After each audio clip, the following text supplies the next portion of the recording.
मेरे दोस्तों, इंसान को कुल अकल भी मिल जाए तो फिर भी अल्लाह की हिकमत का वो इहाता नहीं कर सकता।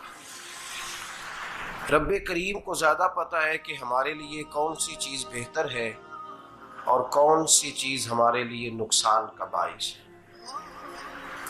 अल्लाह तबारक व तआला की हिकमत ये चाहती है कि मेरे बंदे परेशान ना हो। रब ये चाहता है कि मेरे बंदे किसी जगह पे भी दिक्कत और परेशानी का शिकार ना हो। तो अल्लाह तबारक व तआला ने राह एतदाल इख्तियार करने का हुक्म इरशाद फरमाया कि तुम एतदाल के रस्तों पे चलो, मोतदल जिंदगी गुजारो, अफरातो तफरीद से बचो। आज जिस माशरे में हम वक्त गुजार रहे हैं, इस माशरे में हम इस बात को समझने से कासिर हैं कि असल हमारा मसला क्या है। हमारा असल जो मसला है उसकी शनाख्त हमें कैसे होगी और हम फिर उस तक रसाई किस अंदाज में हासिल कर पाएंगे। हम हमेशा अपनी आमदन बढ़ाने के चक्कर में रहते हैं। एक काम और शुरू कर लें, पार्ट टाइम जॉब शुरू कर लें, कोई साइड बिजनेस उसका आगाज कर लें। हमारी जो दौड़ लगी हुई है वो लगी है काम बढ़ाने में, आमदन बढ़ाने में। हालांकि इस्लाम हमें ये कहता है कि तू आमदन बढ़ाने के चक्कर में ना पड़। असल बात यह है कि तू अपने खर्चे कंट्रोल कर। तंग इंसान वो नहीं होता जिसकी आमदन थोड़ी होती है। ये तवज्जो कीजिएगा मेरी बात, ये कीमती बात है और गुफ्तगू सारी का लुबे लुबाब है। तंग बंदा वो नहीं होता जिसकी आमदन थोड़ी होती है। असल परेशान वो होता है जिसके खर्चे ज्यादा होते हैं। और हमारा जो रोजमर्रा का नुकसान हो रहा है ना, वो आमदन के मामलात में नहीं हो रहा। बुनियादी नक्श जो वाक़या हो रहा है वो ये है कि हमारे अखराजात ज्यादा, और वो अखराजात किसी और ने नहीं बढ़ाए। वो खर्चे हमने खुद बढ़ा लिए हैं और अब हमें उसका नुकसान भुगतना पड़ रहा है। और अगर आप सही मानों में टटोलें तो जो बहुत अमीर लोग हैं वो तो उन खर्चों से बच गए। मैंने बहुत सारे ऐसे खत्मात में शिरकत की है।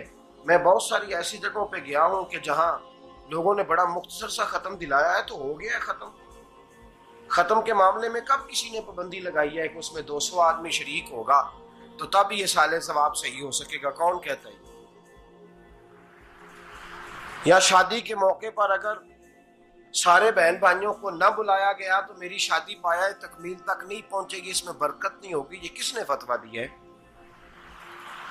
मोतदल जिंदगी का इस्लाम हुक्म देता है। मैं पढ़ रहा था कि एक बहुत बड़ा सदर है, गालबन सूडान के सदर की बात हो रही थी, तो अपने बेटे की बारात लेके गया तो 4 लोग गए हैं बारात, और 15 लोगों का उसने एहतमाम किया अपने घर में खाना खाने का। तो क्या शादी हो गई कि रुक गई?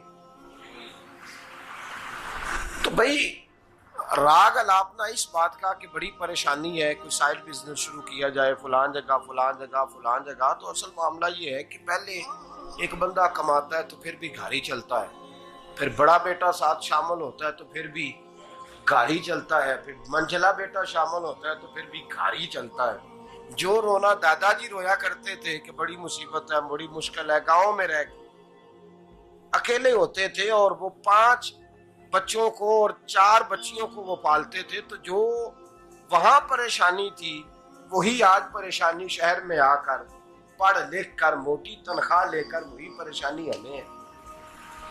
तो मैं जिस नतीजे पे पहुंचा हूं इसको पढ़ के, कुरान मजीद की चंद आयात को देखकर और इस मफहूम की जो हदीसें कुतुब हदीस में पाई जाती हैं और हमारे बुजुर्गों ने हमें जो मिजाज इस हवाले से दिया है, मैं इस नतीजे पे पहुंचा हूं कि मसला आमदन का नहीं, मसला खर्चे का है। हमारे खर्चे बुनियादी तौर पर ज्यादा, और अगर फिर हम ज्यादा बोझ खवातीन पे डालते हैं कि वो मुतालबे ज्यादा करती हैं। और अगर आप मुझसे पूछें तो खवातीन की भी अगर किसी जगह कोई आदत खराब होती है तो उसमें असल किरदार उसका होता है जो वो आदत खराब तो क्यों अपने गले से उतार के आप किसी के गले में बात डालने के चक्कर में है? वो खवातीन की तबीयत नहीं ऐसी है। असल बात यह है कि हमने आदत डाली है, हमने ये मिजाज उनको दिया है तो उनका बना है, न कैसे बन सकता।